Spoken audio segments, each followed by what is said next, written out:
11월 14일 금요일 아침 우리가 오늘 함께 나눌 말씀은 에스라 9장 9절에서 15절까지의 말씀입니다. 어제 살펴본 것처럼 에스라서 9장은 포로 귀환 이후 이스라엘 백성이 다시금 이방인과 혼인하며 신앙의 순교를 잃어버리는 사건을 다룹니다. 하느님 백성이 다시 세상과 타협한 것인데요. 그러나 놀라운 것은 그런 배신의 현장에서도 하나님의 긍휼하심이 여전히 흘러간다는 것입니다. 오늘 본문은 에스라의 통회 기도 그 절정 부분에 해당되는데요. 먼저 9절을 보면 이렇게 이야기합니다. 우리가 비록 노예되었사오나 9절의 시작은 우리가 비록 노예되었사오나로 시작됩니다. 본문은 동사 없이 인칭, 대명사와 명사로 된 하나의 문장으로 시제가 없습니다. 그러나 우리 모두가 알고 있죠. 바로 바벨론 포로기를 뜻합니다. 조상들의 죄로 인해 바벨론 포로라는 참혹한 시간을 보내야 했던 이스라엘입니다. 그러나 그럼에도 불구하고 여전히 하나님께서 은혜로 함께 하시는데요. 구절을 보면은 우리를 그 종살이하는 중에 버려두지 아니하시고 바사왕들 앞에서 우리가 불쌍히 여김을 입고 소생하여 우리 하나님의 손전을 세우게 하시며 그 무너진 것을 수리하게 하시며 유다와 예루살렘에서 우리에게 울타리를 주셨나이다. 우리가 불쌍을 여김을 입고 소생하였다라고 이야기하죠. 불쌍히 여김을 입고의 히브리어 원어는 헤세드입니다. 하나님의 헤세드, 인애이죠. 바로 그 인애로 그들이 소생할 수 있었다라고 고백합니다. 인애 헤세드가 임하자 그들이 소생케 되고 그 결과 성전을 세우고 무너진 성을 재건할 수 있었습니다. 남유다 이스라엘은 은혜에 합당한 소명으로 살지 않고 이방에 동화되어 우상을 숭배하며 하나님을 버리는 죄를 범했습니다. 그 결과 이방 땅으로 끌려갔고 포로라는 소망 없는 희망 없는 시간을 보내야 했습니다. 그러나 그럼에도 하나님은 여전히 하나님의 백성을 기억하시고 은혜로 함께 하셨습니다. 그들을 비참한 종살이에 그냥 내버려 두지 않으시고 헷세드로 함께 하시어 그들을 소생케 하셨으며 그 은혜가 흘러 성전을 건축하고 성을 재건할 수 있게 되었습니다. 모든 것이 은혜이고 긍휼이며 하나님의 사랑이었는데요. 우리가 기억해야 되는 것은 하나님의 헤세드입니다. 그 헤세드는 하나님의 언약적 자비, 곧 하나님의 언약 안에 주어지는 은혜의 사랑입니다. 곧 하나님의 멈추지 않는 사랑이죠. 성전 재건의 은혜, 왕의 호의, 예루살렘의 회복, 이 모든 것이 다 자격이 아니라 하나님의 헤세드의 은혜의 결과였습니다. 우리의 신앙 여정도 마찬가지입니다. 오늘 우리가 이 자리에 있는 것은 우리의 실력이나 공로 때문이 아니라 하나님이 우리를 긍휼히 여기셨기 때문입니다. 그러므로 회개의 출발은 언제나 주님이 나를 불쌍히 여기신다라는 그 은혜임을 기억해야 될 것입니다. 그리고 이어지는 10절을 보면 우리 하나님이 이렇게 하신 후에도 우리가 주의 계명을 저버렸사오니 이제 무슨 말씀을 하오리이까. 하나님의 변함없는 사랑 했에도 불구하고 10절을 보면은 그들은 여전히 주의 계명을 버리고 하나님의 뜻을 떠났다라고 고백합니다. 그러니 하나님 앞에서 어떤 변명도 할 수 없다라고 고백하죠. 그리고 11절을 보면은 이렇게 이야기합니다. 전에 주께서 주의 종 선지자들에게 명령하사 이르시되 너희가 가서 얻으려 하는 땅은 더러운 땅이 이는 이방 백성들이 더럽고 가증한 일을 행하여 이 끝에서 저 끝까지 그 더러움으로 채웠음이라.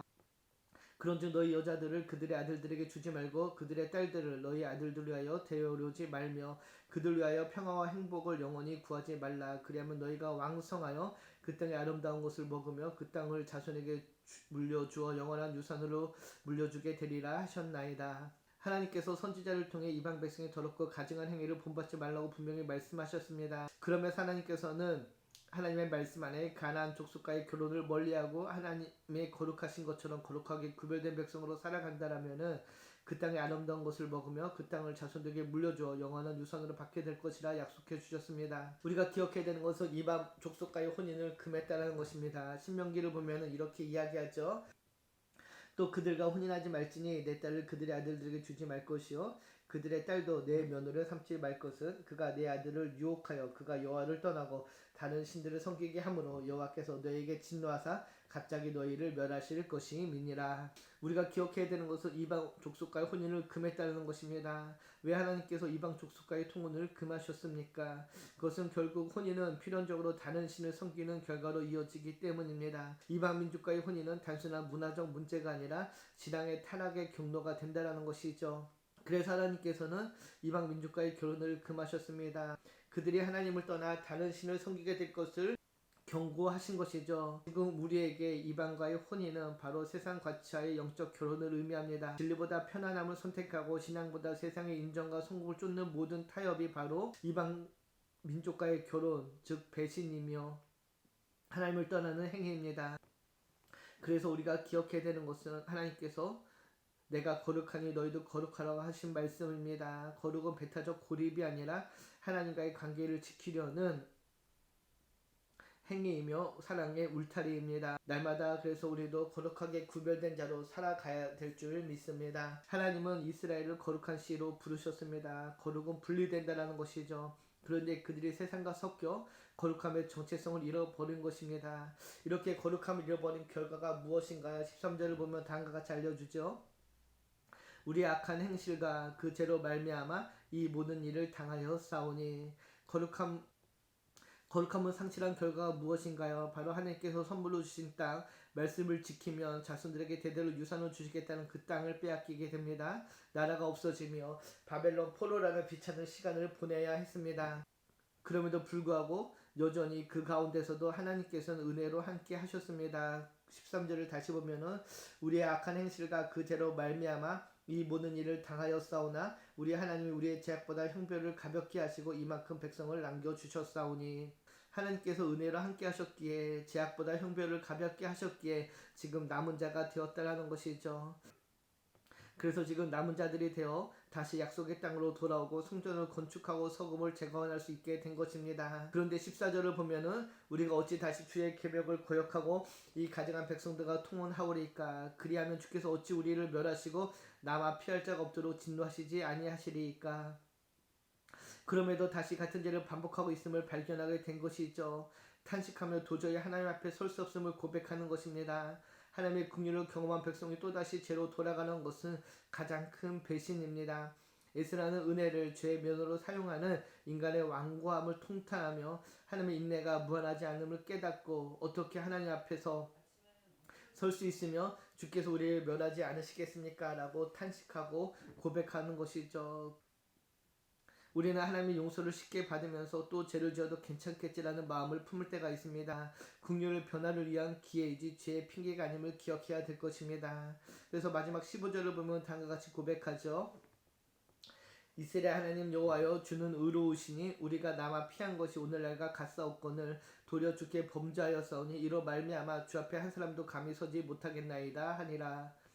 마지막 절은 에스라의 기도의 절정입니다. 에스라는 결국 하나님의 자비하심에 공동체 운명을 맡깁니다. 지금까지 보여주신 하나님의 신실하심에 의지해 다시 한번 자비를 구하는 것이죠. 그러나 그는 잊지 않습니다. 지금 공동체의 모습은 감히 하나님 앞에 설 수 없음을 잊지 않고 그럼에도 의지할 것은 오직 주의 자비뿐임을 고백하고 있는 것입니다. 청년 여러분, 우리가 남은 자로 살아가는 이유는 우리가 완전해서가 아니라 하나님이 우리를 포기하지 아니하셨기 때문입니다. 죄에 대해 걸맞는 책임을 묻지 않으시고 가볍게 경책해 주시는 그 은혜가 있기에 우리가 지금 이 자리에 있을 수 있는 것입니다. 그것이 우리가 의지할 전부임을 기억하고 남은 자의 삶은 교만이 아니라 겸손과 감사함을 기억하고 오늘도 겸손함으로 감사함을 하나님께 나아가는 모두가 되기를 축복합니다. 오늘 말씀을 묵상하며 나는 하나님의 긍휼을 경험하고도 여전히 붙잡고 있는 작은 타협이 있지 않는지 생각해 봅시다. 그 타협이 내 신앙에 어떤 영향을 주고 있나요? 이번 주 내 삶의 영역에서 다시 회복해야 될 거룩함의 영역이 있다면 무엇인지 생각해 봅시다. 기도합니다. 참 좋으신 하나님 감사합니다. 우리의 죄가 하늘에 닿았으나 주의 긍휼이 더 높음을 고백합니다. 우리가 받은 은혜를 잊지 않게 하시고 다시 죄의 길로 향하지 않게 우리를 붙들어 주시며 남은 자로서 거룩하게 구별된 자로서 하나님의 거룩함을 이 땅 가운데 나타내고 드러내는 통로가 되게 하여 주시옵소서. 감사드리며 우리를 권하신 예수님의 이름으로 기도드립니다. 아멘.